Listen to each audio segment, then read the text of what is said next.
Assalamualaikum warahmatullahi wabarakatuh. Halo anak-anak semuanya. Mudah-mudahan semuanya dalam keadaan sehat walafiat ya.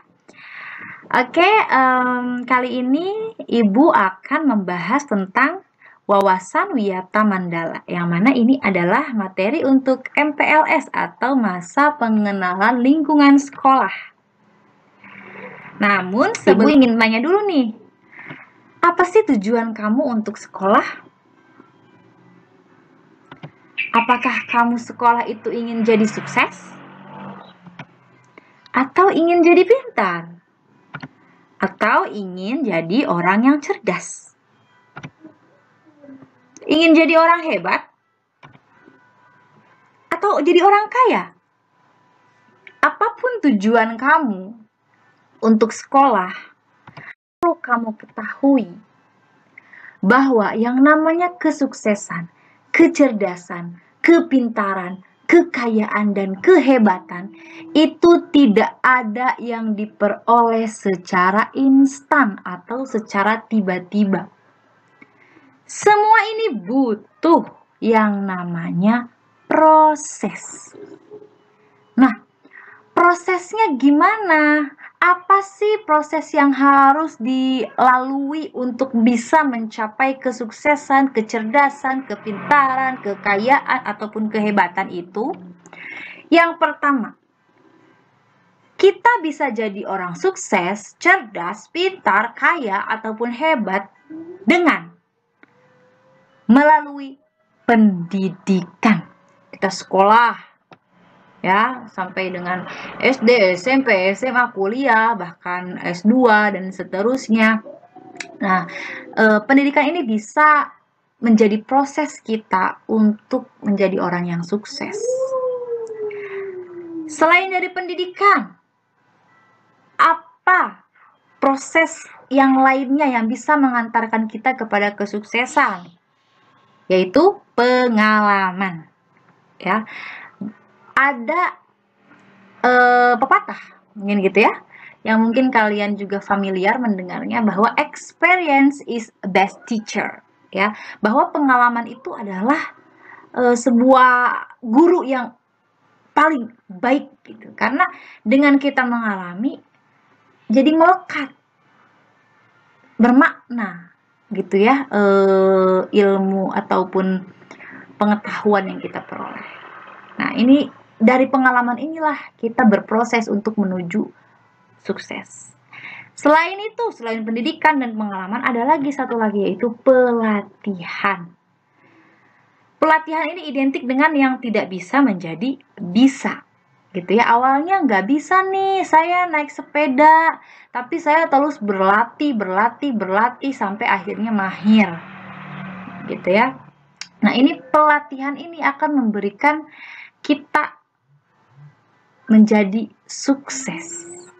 Begitu. Jadi ada 3 proses yang bisa kita lalui untuk mencapai kesuksesan, kecerdasan, kepintaran, kekayaan, ataupun kehebatan. Ya. Nah, pendidikan, pengalaman, dan pelatihan ini sebagai bentuk dari proses yang harus kita lalui, itu akan memberikan kita ilmu. Nah, jadi sesungguhnya sebenarnya yang bisa membuat kita sukses, pintar, cerdas, kaya, hebat gitu ya, itu adalah ilmu. Kalau kita mau sukses, kita harus tahu ilmu untuk menjadi sukses. Kalau kita mau kaya, kita juga harus tahu ilmu untuk menjadi kaya. Bagaimana bisa seseorang ingin menjadi kaya, tapi dia nggak tahu cara mengelola uang? Ya, nah cara mengelola uang itu adalah ilmu. Gitu. Ilmu mengelola uang itu bisa diperoleh lewat pendidikan. Misalnya kita masuk jurusan akuntansi, misalnya gitu, atau dari pengalaman. Pernah menjadi bendahara di kepengurusan di OSIS, sehingga kita sering ngurus-ngurus keuangan seperti itu ya. Ataupun dari pelatihan, dari mama saya dikasih uang jajan 5.000. Gimana caranya saya kelola uang ini agar saya dalam 1 tahun itu punya tabungan sebesar 1 juta misalnya. Jadi setiap hari nabungnya harus berapa misalnya seperti itu. Nah itu kan dari pendidikan, pengalaman maupun pelatihan itu bisa menghasilkan ilmu. Nah sebenarnya ilmu inilah yang memberikan kita akses untuk menjadi sukses, hebat, kaya, dan lain sebagainya gitu ya. Karena pendidikan atau sekolah itu adalah bagian dari proses, tadi ada 3 kan, ada pendidikan, pengalaman, dan pelatihan. Nah, ini yang namanya pendidikan, itu kan proses gitu ya. Maka kita itu harus menjalani pendidikan, jangan sekedar mengejar ijazah, tetapi harus mengejar ilmunya. Karena dengan ilmu, kita dapat meraih masa depan yang lebih cerah. Kenapa kok bisa begitu? Kalau kita punya ijazah tapi nggak punya ilmunya, terus kita bisa apa? Misalnya, ada seseorang punya ijazah dokter, ya, ijazah kedokteran. Tapi dia nggak bisa ngobatin orang. Terus itu ijazahnya buat apa? Gitu loh. Yang paling utama itu ilmunya dulu kita kejar. Ijazah itu hanya sebagai legalitas.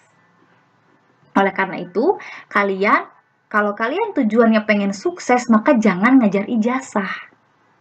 Saya mau sekolah ke SMP, dari SD mau lanjut ke SMP, mau apa? Pengen ijazahnya, jangan begitu, tapi pengen ilmunya, pengen menjadi cerdas, pengen menjadi pintar, pengen menjadi sukses. Nah, untuk menjadi pintar, sukses, cerdas itu kita harus kejar ilmunya. Jangan mengejar ijazahnya saja, ya. Oke?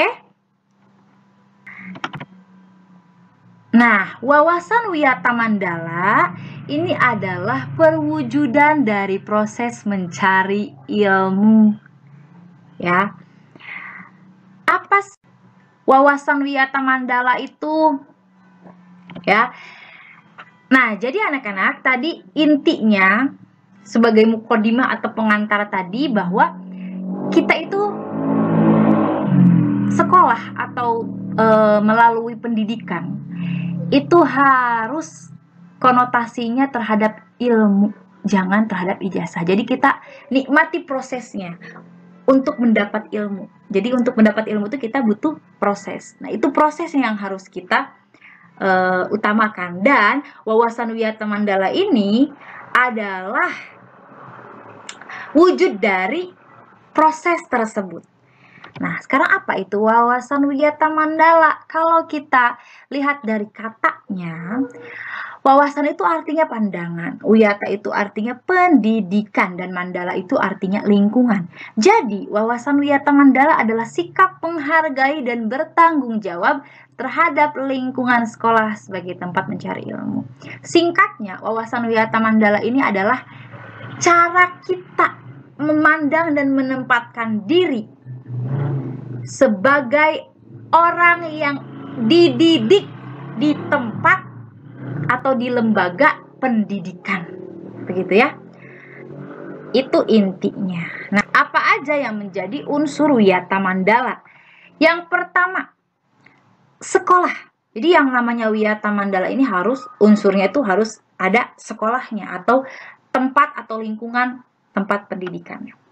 Yang kedua, kepala sekolah sebagai pengampu wewenang dan tanggung jawab penyelenggaraan pendidikan. Jadi selain ada sekolahnya, harus juga ada kepala sekolahnya sebagai pemimpin, begitu ya, yang mempertanggungjawabkan penyelenggaraan proses pendidikan.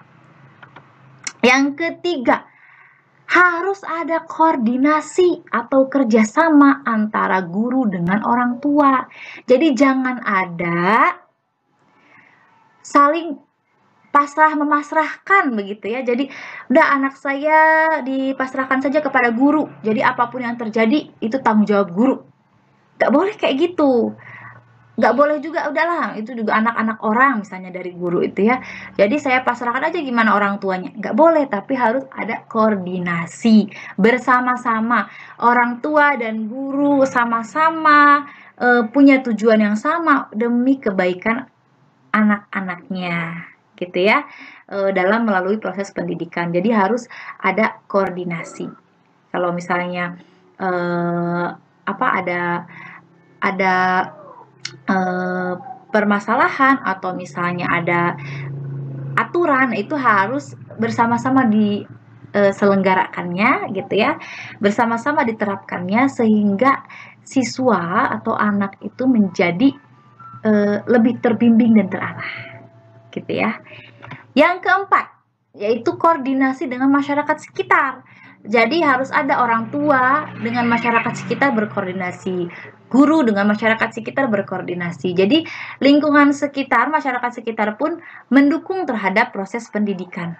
Sehingga siswa tidak salah bergaul atau tidak salah memperoleh memperoleh pengetahuan dan pengalaman begitu ya dari lingkungan yang salah. Jadi harus ada koordinasi. Kemudian yang kelima, harus ada komitmen bersama antara warga sekolah. Siapa sih warga sekolah di sini? Guru, siswa, staf gitu ya.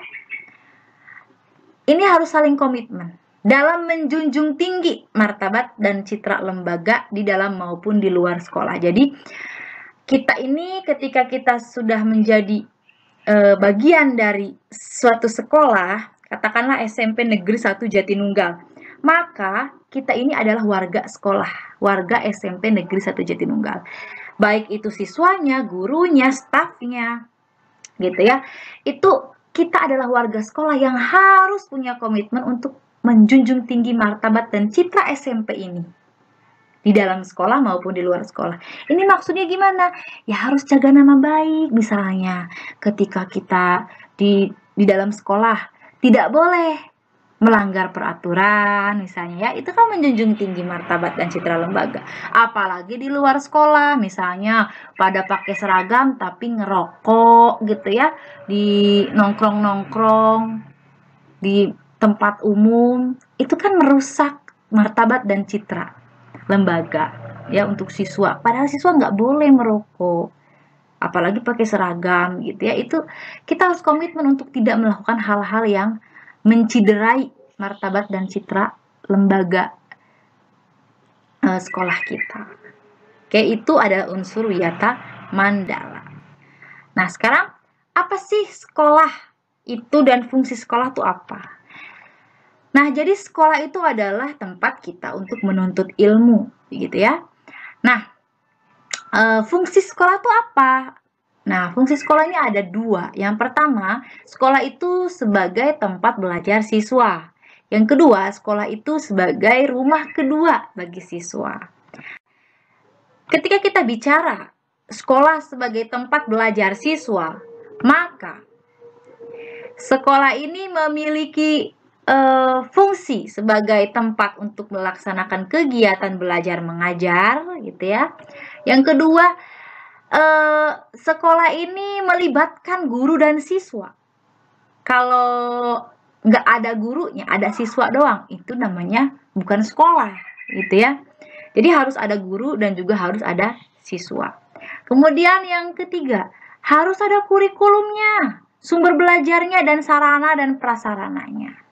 Jadi kurikulum ini sebagai pedoman dalam pelaksanaan pembelajaran. Sumber belajar itu ya referensi yang digunakan untuk siswa dan guru melakukan proses belajar.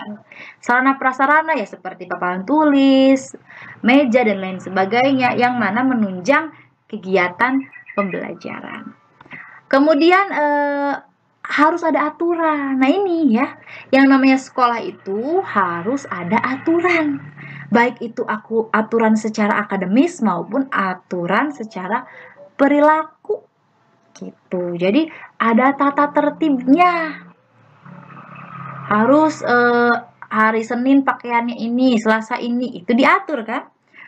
Kemudian misalnya Untuk laki-laki tidak boleh rambutnya gondrong, tidak boleh diwarnai, itu aturan. Jadi yang namanya sekolah harus ada aturan. Dan ketika kita masuk ke sekolah, kita harus siap untuk diatur. Karena tadi ingat unsur dari Wiyata Mandala itu yang poin terakhir harus ada komitmen antar setiap warga sekolah. Siapa saja ya, gurunya, ya siswanya, staf pegawainya, semuanya itu harus berkomitmen untuk menjunjung tinggi martabat dan citra sekolah. Maka salah satu wujud dari menjunjung tinggi martabat dan citra sekolah itu dengan mematuhi segala bentuk aturan yang berlaku di sekolah tersebut, ya. Konsekuensinya, nah, sekolah sebagai tempat belajar siswa ini yang pertama, sekolah itu nggak boleh dipakai untuk kegiatan-kegiatan lain selain kegiatan yang berhubungan dengan pendidikan. Misalnya, kampanye, ya. Misalnya mau ada pemilihan ketua RT, atau misalnya pemilihan kuwu, terus di sekolah gitu kampanyenya itu nggak boleh. Ya, itu nggak berhubungan dengan pendidikan gitu maksudnya. Kemudian yang kedua, semua warga sekolah itu harus patuh terhadap aturan yang berlaku di sekolah. Sebagaimana tadi saya katakan ya, bahwa kita harus punya komitmen untuk mematuhi aturan-aturan yang berlaku di sekolah. Kemudian yang ketiga, tujuan utama siswa ada di sekolah adalah untuk belajar. Ya, itu tuh harus diingat-ingat tuh. Kita sekolah tuh untuk belajar, bukan untuk main, bukan untuk bercanda, bukan juga untuk nongkrong-nongkrong, apalagi bolos-bolos gitu ya. Jadi untuk belajar. Kemudian yang terakhir, setiap warga sekolah harus mampu menunjukkan karakter warga yang terdidik di dalam maupun di luar sekolah. Jadi ketika kita ada di sekolah, kita harus nunjukin sikap bahwa kita ini adalah orang yang terdidik. Contohnya apa? Berkata dengan sopan, begitu ya, bersikap juga dengan ramah tamah dan sopan. Pokoknya menunjukkan perilaku yang terdidik. Jangan misalnya ketika berucap kebun binatang keluar semua gitu ya, disebut-sebutin semuanya, padahal di sini kan bukan kebun binatang tapi disebut-sebut ada anjing, ada babi, ada monyet, padahal nggak ada monyet di sini, nggak ada anjing di sini, nggak ada babi di sini, tapi disebut-sebutin. Nah, itu adalah karakter yang tidak terdidik gitu ya. Jadi harusnya jangan ada kata-kata umpatan yang semacam itu gitu ya, di dalam maupun di luar sekolah. Jadi kita harus bisa mengerem diri lah untuk menunjukkan karakter yang baik gitu. Fungsi sekolah sebagai rumah kedua bagi siswa. Nah, yang pertama, kalau kita bicara bahwa sekolah itu adalah rumah kedua bagi siswa, maka siswa ini cenderung akan menghabiskan sebagian besar waktunya di sekolah. Karena kan kita sekolah dari jam 7 sampai jam 2 begitu ya. Bahkan kalau kita ikut eskul biasanya sampai asar gitu. Artinya siswa itu lebih banyak menghabiskan waktunya itu di sekolah. Yang kedua, guru itu adalah orang tua siswa di sekolah. Jadi ketika kita di sekolah, kalau di rumah itu ayah dan ibu kamu itulah orang tua kamu, maka ketika di sekolah guru-guru ini semuanya yang ada banyak ini itu adalah ayah dan ibumu di sekolah gitu ya, orang tua kamu di sekolah. Yang ketiga, teman sebaya, baik itu kakak kelas maupun adik kelas juga itu adalah saudara kamu gitu. Jadi jangan membuat sekat, artinya jangan bikin musuh begitu ya, karena semuanya itu adalah saudara. Jangankan teman sekelas, teman satu alma mater ya di sekolah ini, satu negara ini saja itu semuanya saudara. Bahkan kita sebagai umat muslim dengan umat muslim di negara lain pun itu adalah saudara gitu ya. Kita ini saudara. Jadi kita harus saling menghormati dan menghargai gitu, oke? Kemudian yang keempat, fasilitas sekolah adalah rumah bersama bagi seluruh warga sekolah. Jadi ketika kita menempatkan sekolah itu sebagai rumah kedua, maka kita harus memposisikan bahwa ya sekolah ini bagaikan rumah kita. Semua yang ada di sekolah ini ya bagaikan benda-benda yang ada di rumah kita, yang mana harus kita jaga. Kita punya kursi, jangan dirusakin gitu ya, karena itu kan milik kita, harus kita rawat, seperti itu ya. Jadi intinya dibuat nyaman dan aman, tentram gitu ya, sebagaimana kita sedang berada di rumah gitu. Jadi rasa memiliki terhadap sekolahnya itu harus tumbuh gitu, sehingga kita menjaga dan memelihara fasilitas-fasilitas yang ada di sekolah dengan baik, sebagaimana kita menjaga dan memelihara fasilitas yang kita miliki di rumah gitu ya.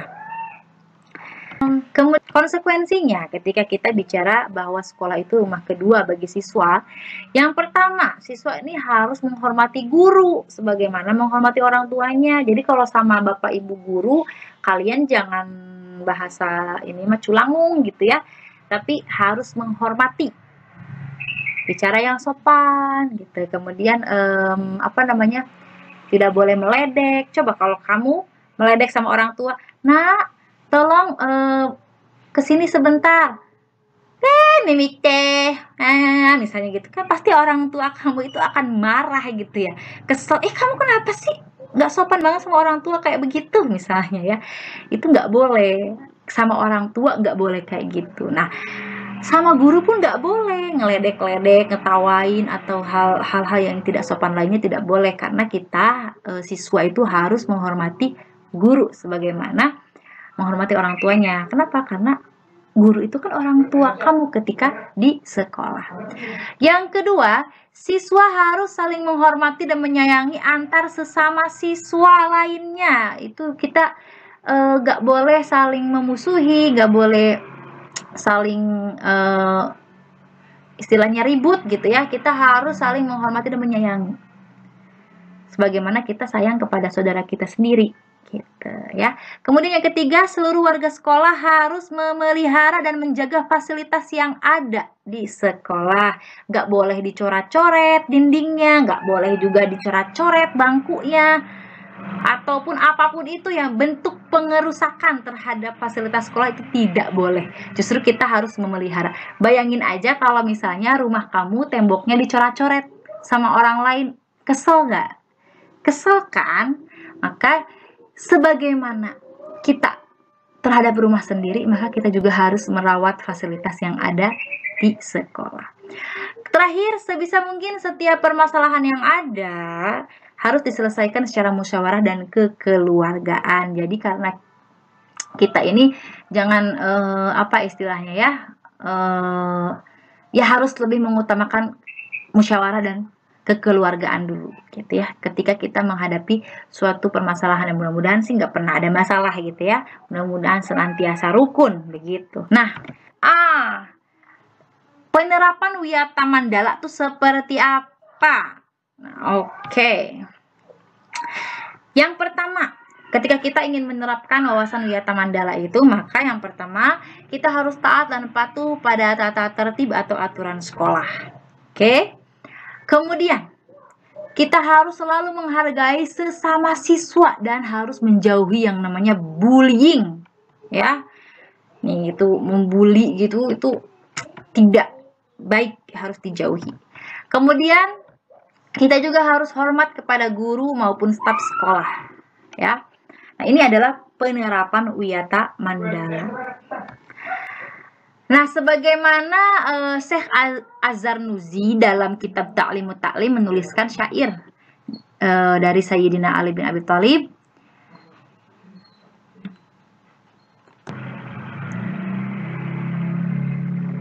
Bismillahirrahmanirrahim. Ala la tanalul ilma illa bisittatin. Ingatlah, engkau tidak akan mendapatkan ilmu kecuali dengan memenuhi 6 syarat. Saunabbiuka amma jmu'aiha bibayani. Saya akan beritahukan, saya akan jelaskan semuanya secara rinci. Dzukain wa hirsin wastiharin wa bulghatin wa irsyadin ustadzi wa tuli zaman, yaitu kecerdasan, kemauan, kesabaran, adanya biaya, kemudian bimbingan guru dan waktu yang lama. Ini adalah syarat untuk kita mendapatkan ilmu, gitu ya. Menurut Sayyidina Ali bin Abi Thalib yang dituliskan oleh Syekh Az-Zarnuji dalam kitabnya Ta'limut Ta'lim, sebuah kitab tentang adab orang menuntut ilmu. Nah,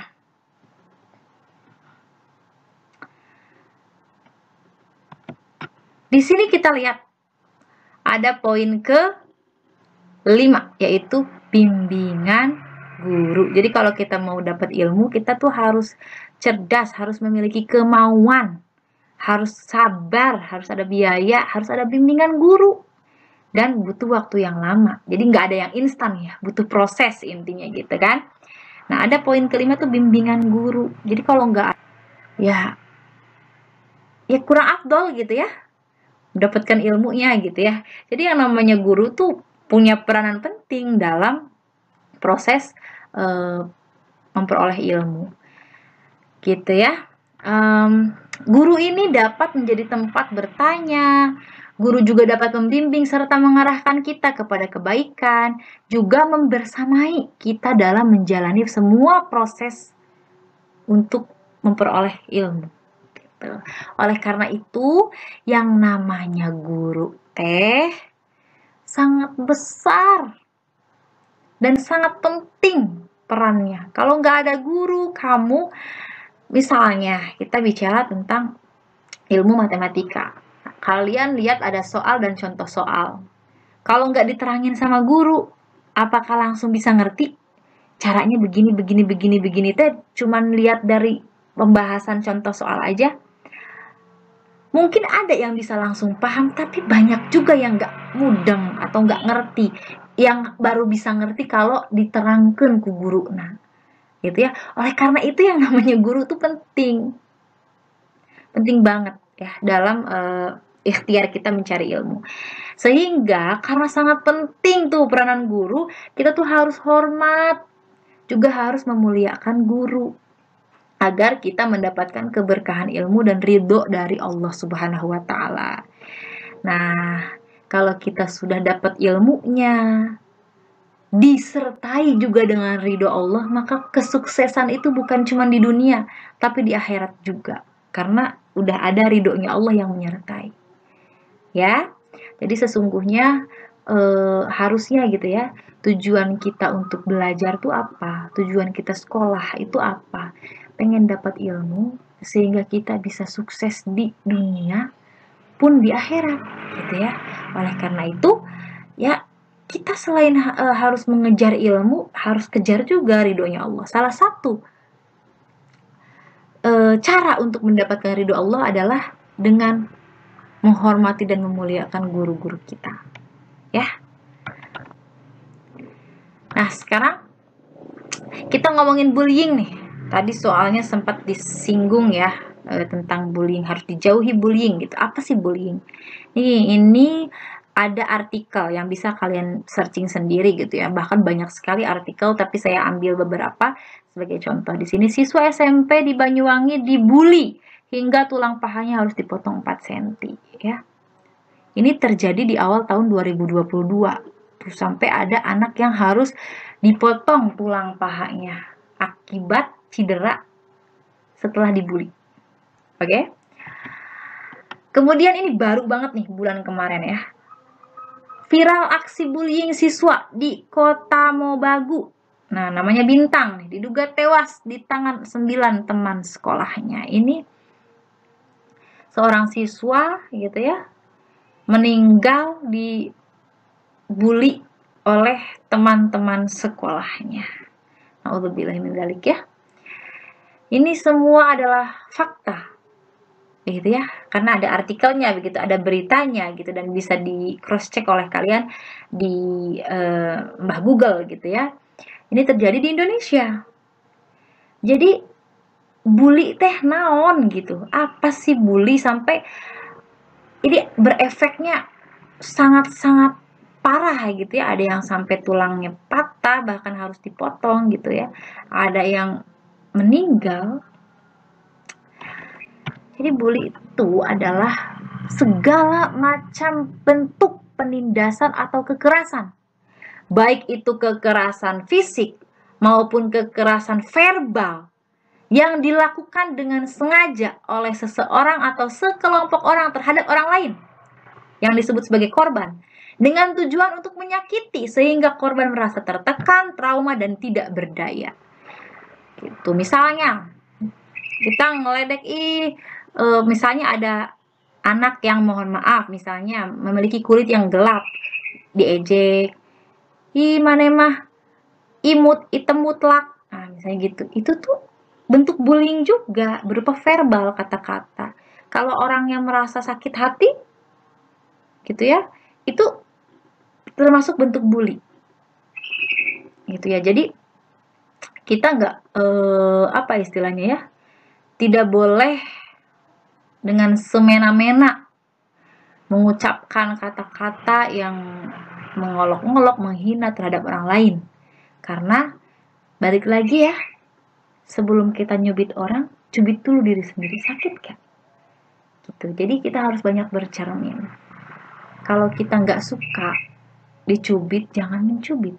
Kalau kita nggak suka diejek, jangan mengejek. Gitu ya. Jadi harus dihindari semuanya, anak-anak. Bully itu harus dihindari. Jadi kita harus menghargai dan menyayangi rekan-rekan kita. Jangan kalian berkata yang tidak baik gitu ya. Nah, jadi intinya wawasan wiyata mandala itu adalah cara kita bersikap dan memandang sekolah sebagai lembaga tempat kita menuntut ilmu. Bagaimana sih kita ketika di sekolah? Harus gimana sih kita saat ada di luar sekolah? Gimana sih caranya kita untuk bisa menjadi anak yang baik, anak yang cerdas, sehingga bisa meraih kesuksesan? Itu adalah wawasan wiyata mandala. Nah, wawasan wiyata mandala ini harus kita terapkan untuk memperoleh ilmu yang bermanfaat bagi kehidupan kita di dunia maupun di akhirat, ya. Nah, gimana cara kita menerapkan wawasan wiyata mandala? Salah satunya mungkin ini sangat familiar di telinga kalian. Hormati gurumu, sayangi teman, itulah tandanya kau murid budiman. Ini adalah kutipan dari lagu Pergi Belajar karya Ibu Sud. Mungkin liriknya sangat simpel, tapi maknanya sangat dalam. Bahwa kita harus menghormati guru-guru kita. Kita juga harus menyayangi teman-teman kita. Karena menghormati guru dan menyayangi teman ini adalah penerapan wiyata mandala yang menjadi penanda bahwa kita adalah murid yang memiliki budi pekerti. Sekian materi kali ini. Akhirul kalam. Assalamualaikum warahmatullahi wabarakatuh.